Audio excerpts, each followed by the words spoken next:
Indiana executed Benjamin Ritchie in the early hours Tuesday morning. He was the second inmate put to death since December, when the state resumed executions after a 15-year moratorium.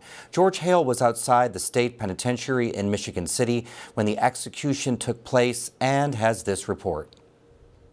Current and former police officers arrived at the Indiana State Prison about an hour before midnight. Some came from Beech Grove, where police officer Bill Toney was working in 2000 when Benjamin Ritchie shot and killed him during a pursuit.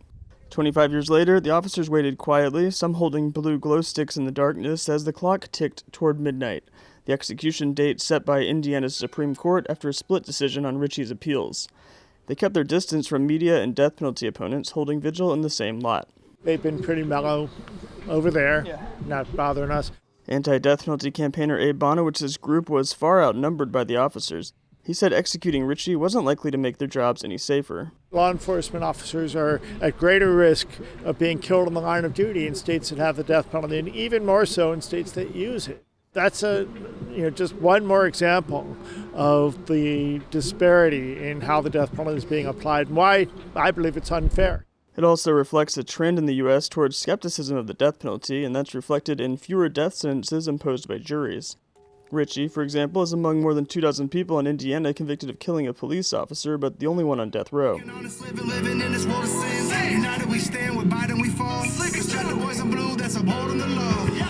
Josh Payne believes they should all be executed and faster. They're out here protesting the death penalty. They committed a crime. If they can't do the time, they shouldn't do it. Payne hosted a late-night barbecue at his home facing the prison and the anti-death penalty protesters. He blasted music for hours. Protest the protesters, protesting the death penalty, letting them know what's right is right and what's wrong is wrong. Ritchie's execution started sometime after midnight. Media access to executions is virtually non-existent in Indiana, unlike all other states that regularly use the death penalty. Journalists aren't allowed to view any of the process. Attorney Steve Schutte was with Ritchie during the execution and shared what he could recall moments after his client died. He was lying down. His left arm fist was clenching, and his feet were moving for about 10 seconds.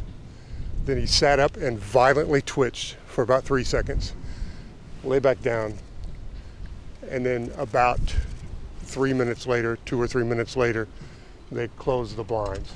I don't know what any of that means. I'm not a doctor. The Indiana Department of Corrections put Ritchie's time of death at 12:46 a.m. The Indiana Supreme Court issued an unusual divided ruling that offered Ritchie no relief, although the Chief Justice sided with Ritchie. This is a foolish, senseless, agonizing waste of time and money. The man we executed today, though he himself acknowledges that he committed a senseless crime 25 years ago, is not the same person who committed that crime. He was a different man. That's all I have. Thanks, guys. For Indiana News Desk, I'm George Hale. There's now 6 men remaining on Indiana's death row, but none have execution dates scheduled.